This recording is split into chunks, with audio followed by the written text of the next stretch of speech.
Hey, Pat Rigsby here, and I wanted to give you a few success tips, things that I've been sharing with my clients on how to navigate the landscape that we're faced with right now and the landscape that we're probably going to be faced with here in the foreseeable future.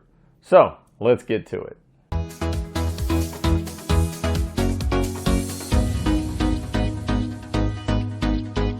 So today I've got 6 different tips, things that I've been talking with my own clients about, things that you can do that are probably going to give you a higher probability of success.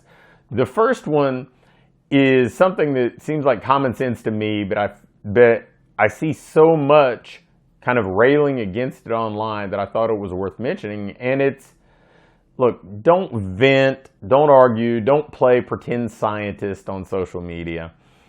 There's not really any upside for people in our industry to do that. Sure, you may get a few people who align with your way of thinking or are happy to pacify you in the moment, but there are people watching that are going to say, look, I don't want to do business with that person. Or there are people saying, you know what, I'm going to a gym to make me feel better. I don't need to listen to them to just make them feel better, right? They're going for their own their own self-gain. So understand that there's just no upside for you. I mean, find a peer group, find people that you can exchange thoughts with, vent with. I mean, if you're in Facebook groups, if you're in coaching groups, you can kind of bounce back and forth some of this stuff with them, but don't use some impulsive social media post to vent and then end up potentially losing a significant amount of business over the long haul about it. That doesn't mean you shouldn't have your own opinions, your own viewpoints. Of course you should, but understand that as a business owner, we're kind of always on display, and what we do can be interpreted in an infinite number of ways. So just don't give people the opportunity to misinterpret or misconstrue anything. Number 2, we need to adapt.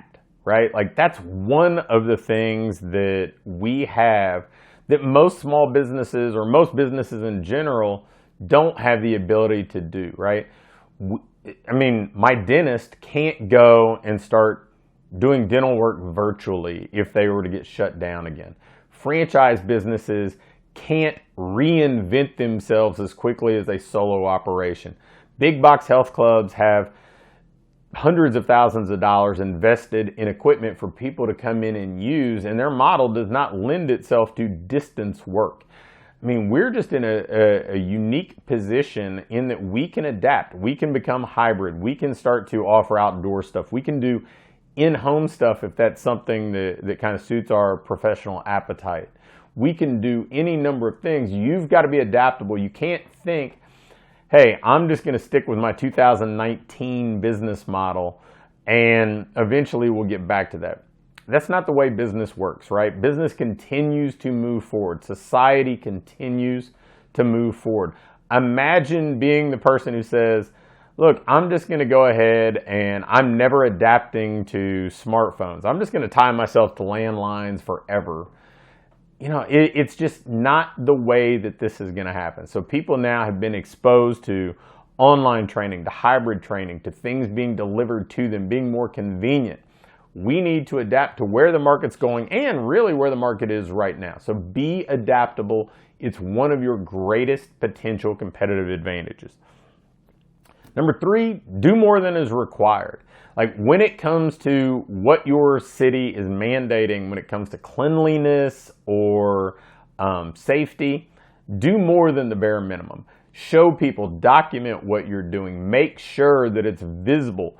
We want people to understand that they are our first priority. We are client-centric. Their safety, their health, their wellness, their confidence, those are all things at the top of our priority list at all times. So do more than is required. On the same side of that, do more than is required when it comes to staying connected with your clients in between training sessions. If you're forced to reclose, if you've not been able to open in the first place, those touch points are what keep people coming back. They're what keep people connected, because let's face it, if you're letting this be just about the equipment, the tool, even the exact structure of your in-gym workout, when that's taken away temporarily, we've lost the one common thread we have between us and the client. So do more than is expected. The gyms, the business owners that I've seen have the best success the first time around when this whole thing kind of, took shape and people weren't allowed to go into facilities at all, were the ones who treated their clients as if that client individually was the difference between the business succeeding or not. A lot of personal outreach, a lot of options to stay connected. Keep that in mind. I'm not saying you have to do everything that you did. You probably learned the first time through what we experienced and found some of the things that work better than others. But stick with the things that are going to really show the people that you serve that you are over-delivering. And then the fourth is accept that everybody's on their own clock and everybody has kind of their own viewpoint. And that means that if somebody's not ready to come back in the gym when you're open, that's okay. They can come back in on their terms and you're going to serve them in the way that they want to be served until then. If somebody's not ready to join when you're marketing and you just need to follow up, understand that everybody's on their own clock. Some people are trying to find things to do where they're staying outside more often than not. Some people just aren't ready to make a financial commitment to something. That doesn't make them a bad fit. It doesn't make them a tire kicker. Really what it makes them is somebody committed to their own values and their own beliefs and really what's going on in their own life. So you need to continue to market to them. You need to continue to serve the ones who've been your clients, follow up with them, and be okay to adapt to the way that they feel and to the timeline that they're on. If you do that, you're going to garner the biggest possible market share. And then build your list and nurture it. This is probably the best list building opportunity that we've had in the fitness industry in the past 5 years. Cost per lead is down. Viewership of platforms like Facebook or Instagram is significantly up. We can get in front of people and build a list more cost effectively. We can get our clients to share the things that we're putting out because they're online more. We can get strategic alliance partners to work with us because, they're probably a little bit more open-minded to business growth opportunities. There are more opportunities to build your list and then potentially follow up with them than we've had in a long, long time. Take advantage of it.